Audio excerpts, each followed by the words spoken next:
Alright, okay. DE Piranesi is probably coming to CS2. Maybe not. Probably.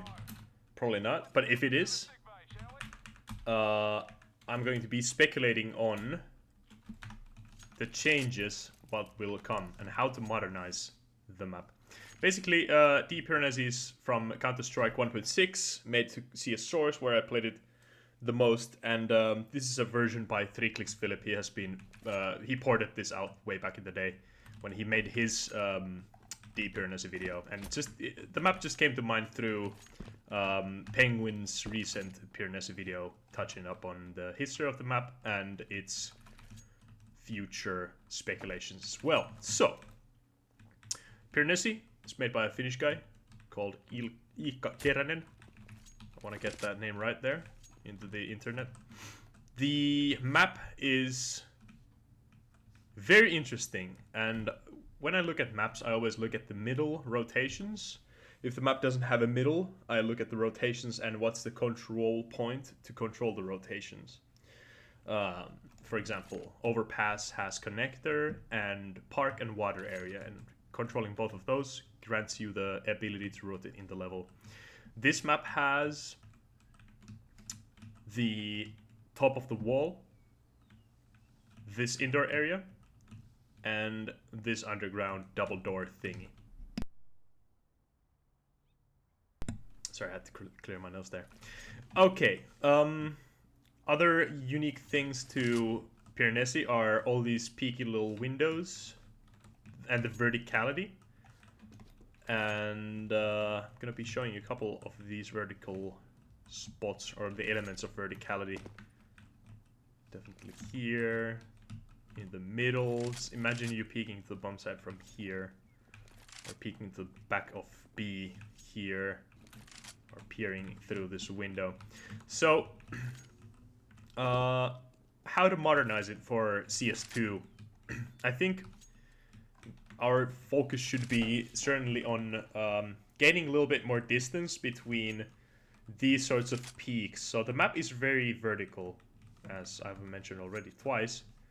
Verticality is fun and it can be interesting, but it always comes with the risk of becoming too difficult to maneuver your cursor or your mouse. And it is very taxing in Counter-Strike. Doing 180 flicks like this way in your X, Y, and Z, I can't remember, but like in the vertical or rather horizontal axis is way more easier to do than doing 180s or 90-degree spins in like this direction. You have to move your whole arm, as you can use your wrist by doing basically this type of a movement. So that plays into the natural disadvantage that you have when you're peeking someone from like behind here, and also the fact that you have to, let's say an enemy is like directly below you, you turn to shoot them like this. Now they move that direction, you have to go around like this, and it's very awkward, and it most of the time it doesn't feel that good to play. How to solve this issue is not to have peaks like basically peaks like that, and introduce more of a ramp. So let's say that this wall, you can see there's a little bit of a ramp. Let's say that this wall was more ramped, so that the wall would like come down here. Now what that means is that you don't have to do direct 90-degree peaks like this anymore.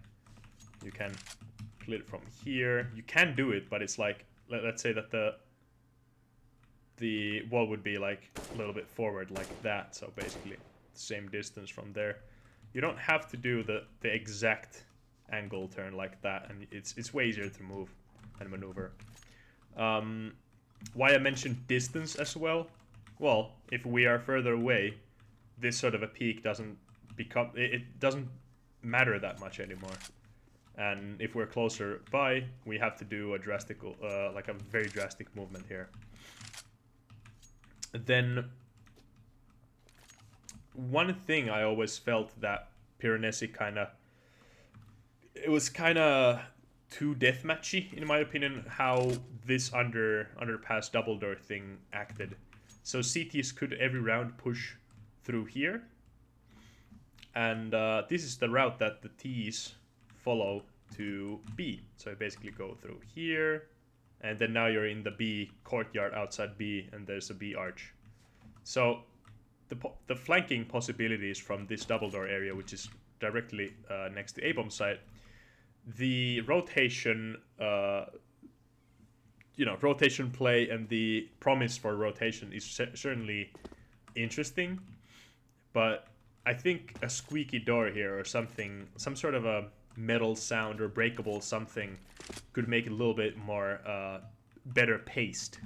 That would mean that a CT player who's still here while the bomb is being planted on B-bomb site, that means that they have to now break some sort of event or open a squeaky door to be able to rotate from one side of the map to another in such a free place, or like it's very uncontested area in that type of part of the round anymore, I feel like.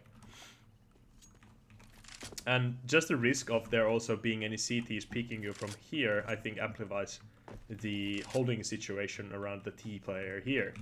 It's kind of hard to be actually covered by the whole top of wall and only peeking down there. You're still exposed to this, and the CTs can be pretty much anywhere at that time if you just like full commit to B-bomb site. Piranesi is very interesting map in that you can have one CT player playing here up top on the wall, one inside here, one A site, one B site, and now you have one more player to allocate wherever. And you can pretty much like do 2B, 2A. I would even say that 2A, one mid, and or like one top wall and one inside. That is probably the best idea and best way to balance your players. Because if you have two players A, now you can call off an early rotate, and they can pretty much go through CT into B and then help with the B push. The angles before the B-bomb side are very generous. And you can have an AWP all the way back here, holding a long angle. Nice voice crack. Yeah. I haven't touched upon the indoor area at all. So, the pathing of the map. So yeah, that's... I guess the verticality aspect is one of the biggest issues with the map. I wouldn't even say the issues. I'm gonna say like personality quirks, or flavors of this map, which Nuke is a very vertical map, and Vertigo is kind of a vertical map. And those things players can adapt around, and after some time they will.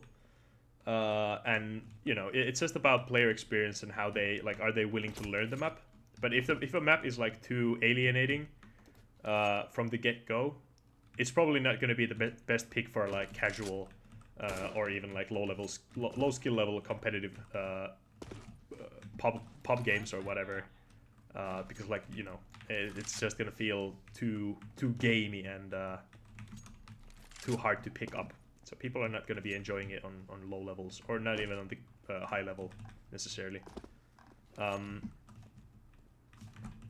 Yeah, CT spawn, I didn't show this yet. Villa Piranesi, very beautiful. Sick. And there's the giraffe here. Aww. The rotation path. Right. Okay, so A-bomb site. How do you get to B? You run through here. This I already showed a little bit. Like so. And now we're in B-bomb site. Another route. A site. You can go either way. You can go left, which goes directly to the bomb site in here. Or, let's go back here. You can take a right, and then through here, this ends up back up top, which comes out to the arches. And from here, we have 1, 2, 3, 4 choices of engagement. We have to peek past this but we can choose to drop down from here, or try to get some sort of a peek through the window up here. For modernizing it, I think these sorts of peaks are, you know, there's very bad visibility there. Just look at that. For modernizing it, yeah, I think these sorts of peaks should be made either clear or taken out completely. I think this area wouldn't be, you know, it wouldn't suffer or it wouldn't change that much if that, like, if this was taken away. I know it's the quirk of the map, but it's like very awkward to peek this area. And when you get past this, it's basically a CT can always like drop behind you, or then like, you know, just come like drop above your head and then just knife you in the back. So that there's always the risk of getting flanked unfairly, which is not that fun. You as a Counter-Strike player, you always want to have a say in the fact that you know that an area is clear after like peeking it or whatever, or using utility. But here it's like, even if you get the molly in there, you know, there can still be a player peeking through the window, and who's to say, molly goes out, now they can like peek you from here or from this side. And this is such a rough peek as well. It would be actually very interesting to see how this map would play with Molotovs. Of course, as you know, in CS Source and 1.6 and Condition 0, we did not have Molotovs basically. So, would be really interesting to see how this map plays with current utility. And what kind of a thing, like gradual balancing change would this make? Basically, in Source, this always gets naded, and it's a position of heavy contest from both sides, and there are always nades flying through here. It's so much fun to see, and smokes, of course. If you can get this smoke as a T and just push out with two players, if you're hugging this wall, there's nothing that the players on the A side can do. And then once you get this, you're pretty much like able to rotate everywhere. Yeah, that was at least always my go-to on this map. Yeah, but with current utility, I don't think, I mean, I do think that CT is getting here and mollying far like that. I think that would be kind of a dub on the T side, actually getting CT's getting this. I think in its current state that could be kind of a huge oversight in the design of the map. I can't exactly remember. I think the timings here are so tight that the CTs and Ts are basically at the exact same time, so that when the molly lands there, the T player is already going to be out, so you have to like, I don't know, maybe smoke first and then molly. But yeah, and the timings work so in a way that the Ts can already be across here when the CTs are getting the top area. So anyway, like, it doesn't really matter if CTs get this early round, because the players can be down here, down there, there, behind the boxes. Yeah, but it's an interesting thing to think about when it comes to the top wall of things. And then I haven't even touched upon this room here. This was always a very heavy room of rushing as well. Like, this is a mini version. Blow that up. This was always underside, like a mini version of this, and more under the CT control of things, which is kind of cool to see that the top area is like T controlled most of the time, and then the indoor area is like CT controlled. So there's a nice, beautiful balance, and you know, at the end of the day, Ts always have to come down from the wall as well.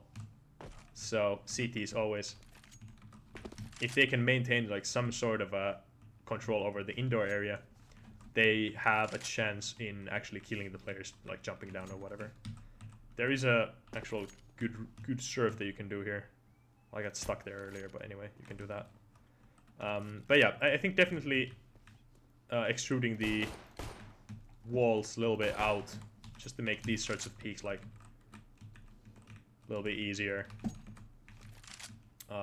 Then making the visibility better. The lighting can be improved so much in here. Like when you're completely in the shade, it's not that bad, but when you're especially in the light, like zooming in there, it's not possible to see the enemy. Then the map has tons of like little hidey holes. Like for example here, this position is completely covered from everything else. This is also like from the aggressive peaks. Maybe it's actually fine to have this here, but I think like this is too much, a little bit too much I think. Maybe, I don't know, maybe it's good.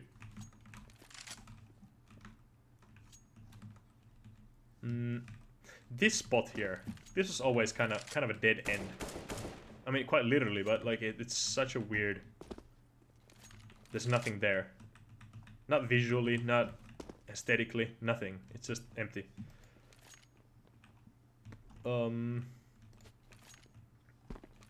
Also here, I don't see why this has to be a position. Maybe for like saving, and then if you're a CT, you get here. I mean, you have quite a big of an advantage when T's are running out of the bomb site. But yeah, many of the positions in this map like can be cleaned up. I don't think from structuring side, this area has to be like this necessarily. You know, the stairs can start already like from here, and then it's just kind of clunky to navigate. Anyway, the people in CS stores, they always jump on these anyway. In CSGO, when you land, there's pretty much no penalty in moving. Like there's no stamina cost on landing.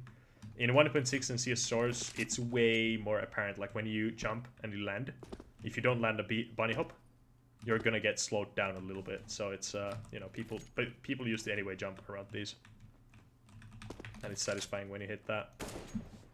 Yeah, I think that's it for Piranesi. There's not that much that I can criticize about, since it's honestly, it's so much fun. But I can see where the fun also comes, and where the fun also exits the conversation, where it can become like a huge flaw of the map or very annoying to play. But Piranesi with Molotovs, very interesting idea, and from playing it in Source, I'm kind of giddy with the idea, and yeah. Okay, that's about it. I remember there being like a competitive version of this. What happened to that? I have to check that out actually. Also, the movement could be cleaned up a little bit. The T-spawn is over there. You have to jump over here. It's kind of cool, but you know, if you miss it, it's like you land here, take damage, and you're like, ah, fuck. And also here, why can't we have like just a straight? I guess for timings, but it's like kind of clunky. Wah, wah. Spiral staircase, nice.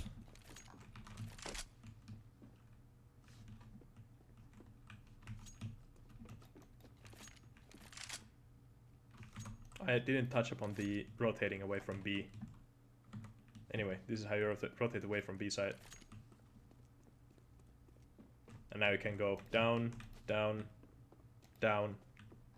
CT spawn from here, there, and then to the middle. It's actually really fun to retake a bomb site from here.